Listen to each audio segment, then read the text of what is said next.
What is going on, YouTube? I am the AlphonZeus team Gradelock. Welcome back to the channel, and today we have another deck profile for you. Yes, I have my Genshin Impact Mistress Eula in the background here as we dive into Brandt's Imprisoned deck, featuring the Aurora Battle Princesses. So of course, let's start with our grade zeros and work our way up. So for starters, we have our starter, Aurora Battle Princess Ruby Red.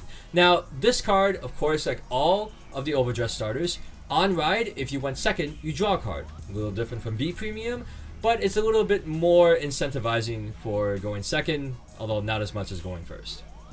So let's get into our trigger lineup. Now, we have here the most close to a rainbow trigger lineup as I can possibly say, just because of the unique aspects of the Over trigger, as well as Seraph Snow herself.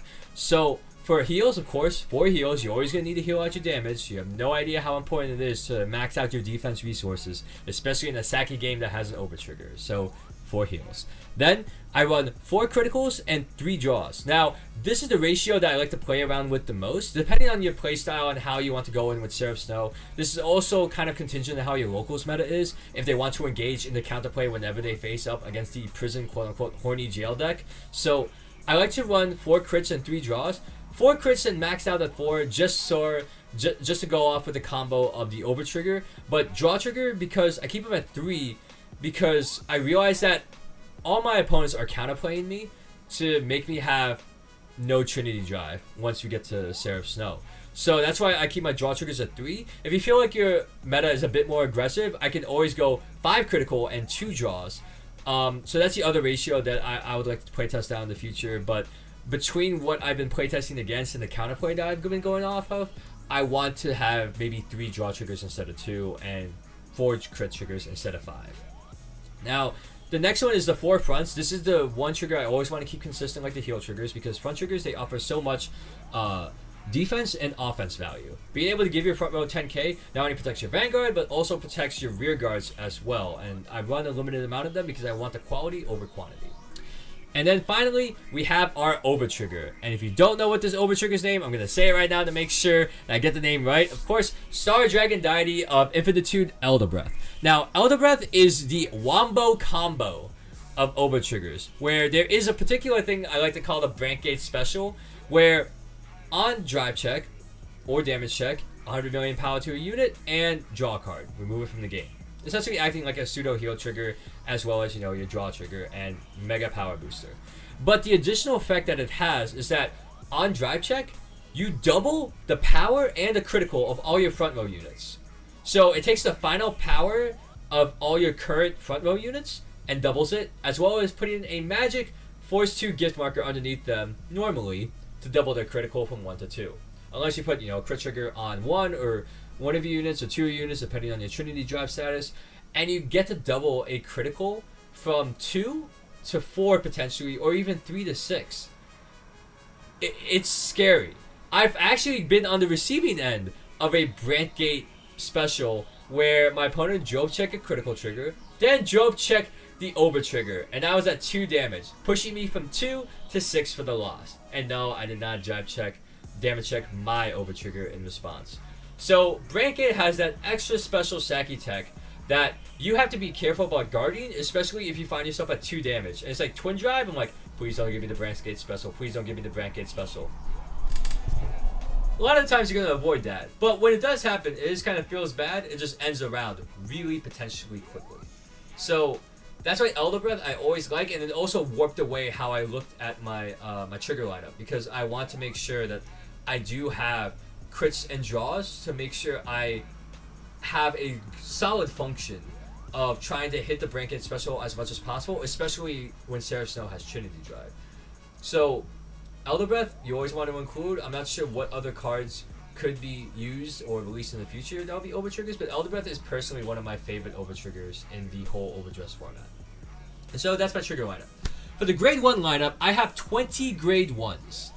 It is a lot to go through, but I always love the quality of the grade 1s over the rest of the grade 2s and grade 3s besides the ones that I have in my deck. So that's why I run 20 of them. So let's get started with our 4 Sentinels, which is 4 Violate Dragons. The Violate Dragon, of course, is your upgraded PG, where on place, on Guardian Circle, discard a card if you have 2 or more cards in hand, and you get to nullify an attack, where you can say, choose one of your units, it cannot be hit until the end of that battle. amazing. Super, super amazing. I love it for the fact that if I have, 2 Violate Dragons and my opponent has 2 more swings, perfect guard one card, then perfect guard the other. No discard, and I save myself 2 cards, but that is the scenario that I have to be under. Of course, for any Sentinels, the max is 4, you run 4. Very, very important because you're going to be dealing with some big, big numbers that if you're going to be dropping more than 2 cards to guard, you got to perfect guard it. That's a main good guarding philosophy for defending. And so, after our 4 Violate Dragons, we run 4 Aurora Battle Princess Kyanite Blue, one of which is in the ride deck, so 3 in the main deck. The reason why I run her is that, of course, I always discard to ride for her and fetch myself out a prison. So that's important. You always want to make sure you guarantee that, and it will be guaranteed most of the time. Now, of course, on rear guard, that's where she really shines, because on plays Counter Boss 1 and Soul Boss 1, if you have 1 card in the prison, you get to draw a card. Filters through your deck, very important, amazing card, not only on Vanguard, but on rear guard as well. You want to filter out your cards as much as possible. Now, the other 4 I run in the deck is actually Detonation Mutant Bobo Mine. This card is a monster, quite literally and resourcefully, because at the end of the battle that it boosted, you can Soul Charge it to Counter Charge 1, giving yourself an extra Soul Charge resource, which is specific, it's not for the top of the deck, as well as Counter Charging, which you can go through your Counter Blast quite a bit in this deck. So, Bobo Mine is a great card to start with, especially if you want to eat your resources in early, and actually refund those resources at the end of your turn. So, for 1 Kyanite Blue, I get to use a Bobo Mine and get that exact resource back. I lose a card, but it is a very good way to conserve and rebuild your resources back after you have, say, a big push turn. Now, after the 4 Detonation Mutant Bobo Mines, I run 4 of Super Speed Robo Treble Stud. Now, Treble Stud is kind of like a two type of card that's in one. Because on Counter Boss 1, Soul Boss 1, on the place on rear guard, you get to imprison one of your opponent's rear guards, which is important because I want to snipe out some back row units as well. But, additionally, if you have 3 or more in the prison, then you get to draw a card. Like Kyanite Blue, you filter, but like Seraph Snow in a way, you also imprison. That's why I run them at 4. I want to make sure I always have enough cards out to imprison my opponent. I want to make sure I can build up that jail as much as possible so that my opponent will have to pay tax out in order to get those units back. Now, after we go through these 12 grade ones, what else is next? Or 16 grade ones? Then we have our 2 2-ups. Now, I run 2 automatic cautions. I can exchange the automatic cautions with the 4 Treble Studs, so you can play with those ratios a bit. Sometimes if you are running a little bit more of a defensive meta, you can always run 4 automatic cautions and 2 Treble Studs. Or in the kind of like my playtesting that I've done, I've actually run 4 Treble Studs and 2 automatic cautions. Automatic cautions you always want to have in your deck. Just because if you have 1 card in the prison, you get a plus 2k boost for your power gain, so it becomes a 10k booster instead of an 8k booster, as well as a 5k shield bonus, which means that you have a 10k shield value card in your hand. That is very important, especially for cards that happen to hit the magic 18k against your 13k Vanguard. Automatic caution comes in clutch, conserves your defensive resources, and a way to incentivize you putting more cards in the prison. It's just very, very good. So, I guess besides that, now we have another card that I want to talk about, which is the 2 of, is the Galaxy Central Prison Galactolus. The reason why I run 2 instead of 1 is that I want to make sure that what I'm discarding for ride deck is the Galactolus Prison. Now, one of the ways that I can immediately protect the other cards I have to discard for turn, if I have a prison in hand and 1 in deck, which is ideally the case, discard to get Kyanite Blue out for the ride deck, and then search out the prison to get the other one. This is important because all my other cards that I have in hand that I would discard, they all serve some type of value that I can play or guard with, that I'd rather have an order card that I can use to discard for ride deck. Even though that I will end up discarding maybe a few of them as I get to grade 2 and grade 3, having to reduce that by just running an extra prison for 2 is important. And plus, on place, if you go first, on place, rest a card on your field, you soul charge 3. This is where most likely your over triggers or triggers could get soul charged, but for building so much soul value, it's definitely worth it. And if you're going first, you don't have to worry about attacking because you already rest your Vanguard for it anyways.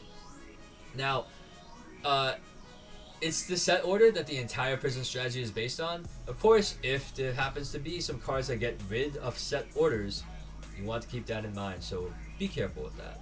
And that's like all 20 of the grade 1 cards that I have in hand. Oh, in deck, I'm sorry.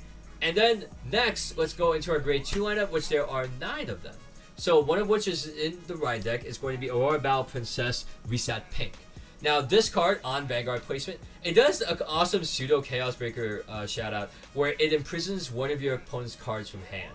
And so you can imprison out, maybe if they choose to imprison the trigger, you essentially took 15k shield out of their hand, which is amazing.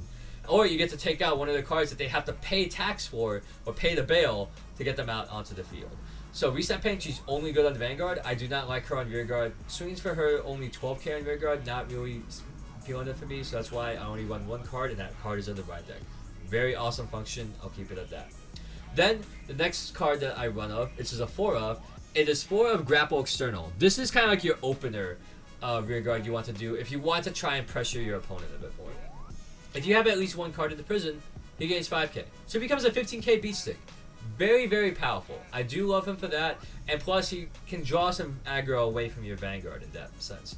And of course, like I said before, with Automatic Caution plus Grapple External, you have a 25k swinging column, which means that if your opponent's at a 10k Vanguard on their grade 2, or if you go first, they're only on their grade 8, they can't drop a 15k shield to guard anymore because they have to realize that I still am a 1 to pass, or they have to guard that or overguard the Vanguard to try and limit their counterblasting or limit their damage taking. Because I want to push in for 2 damage. If I can push for 2 damage, I'll totally push for the 2 damage. Very powerful in that regard. And, you know, I've managed to just catch people a little bit more with hitting those magic numbers. 25k is a magic number for 10k Vanguard, so keep that in mind. And finally, my personal MVP of the deck, 4 of Aurora Battle Princess Agara Rouge, or Rogue, however you want to call her. Now, her skill is great offense and defense. On Rearguard placement, Soul Blast 1, imprison one of your opponent's front row Rearguards. Amazing! She does that for 1 Soul Blast. Saves your counterblasting for other resources like Kyanite Blue and Shovel Stud. And with the Soul Blasting, you can start using that pesky Soul Blast from your prison Soul Charge. But what's even better is that as long as you have 2 cards in the prison, she gains 5k power, so she becomes a 15k beat stick, and 10k shield value plus. So that makes her as much shield value as a front trigger or critical trigger. It's amazing. Like, I like to keep her in hand because I like to put Grapple Externals out first so they get retired or they get swung into. And then I have my Agara Rogues to kind of pick up the slack and also punish them for their rear guards and then, you know, imprison them. So Agara Rouge is very powerful both offense and defense, and there's nothing better than knowing that I have cards in hand that have Agara and critical triggers, but they're worth the same shield value as long as they retain that 2 card in prison threshold. Because your opponent will end up paying that bail because they want to make sure that my prison strategy is offline for as long as possible. But Agara Rouge, sometimes it just catches up to them where I'm just going to have like 5 cards in prison so I can feel comfortable with that 15k beat stick and that 15k shield trigger, whether from hand or intercept value. Now, after the 9 grade 2s, I only run 4 grade 3s, which of course is Aurora Battle Princess Seraph Snow, the main MVP of the deck. The other grade 3s I didn't feel as valuable that I could put in because I have Shovel Stud and Agara Rouge to pick up the slack as to extra imprisons after my Seraph Snow skill. Now, of course, if you have 1 card in the prison, she gains 10k power, which means that even the 15k shield drop, it's just a 1 to pass, it's not a 2 to pass, I can still hit a trigger to break through that shield.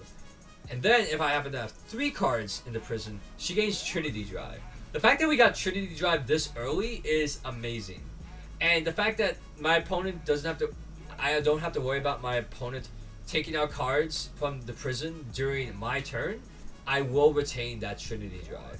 So that is why I also have the lineup of triggers that I currently have, which means I get to, you know, have chances to hit more crits, have chances to hit the Brandt Gate special over trigger combo, and, you know, front trigger, heel trigger shenanigans. And it builds up my hand, which is amazing because I can always focus on imprisoning their rear guards again when it comes to my turn. It's a very good resource friendly deck, and it teaches you the basics of how to manage your counterblasting and soul blasting. And for counterblast 1, you get to imprison 2 of your opponent's rear guards, up to 2 even, which is very good for flexibility because your opponent wants to try and reduce the amount of cards that they have until they realize that they're only swinging very nonchalantly or they're swinging very minimally because they're afraid of all the other strategies that can come online. So it is very powerful to have 4 Snare of Snow in your deck. The other grade 3s, I don't really find them valuable at this time. I do find more value in my grade 1s, and having grade 2s that will always be consistent on the field to hit those triggers and hit that power threshold for magic numbers, I appreciate them way more, and I'll just use those grade 1s that I have to draw into them.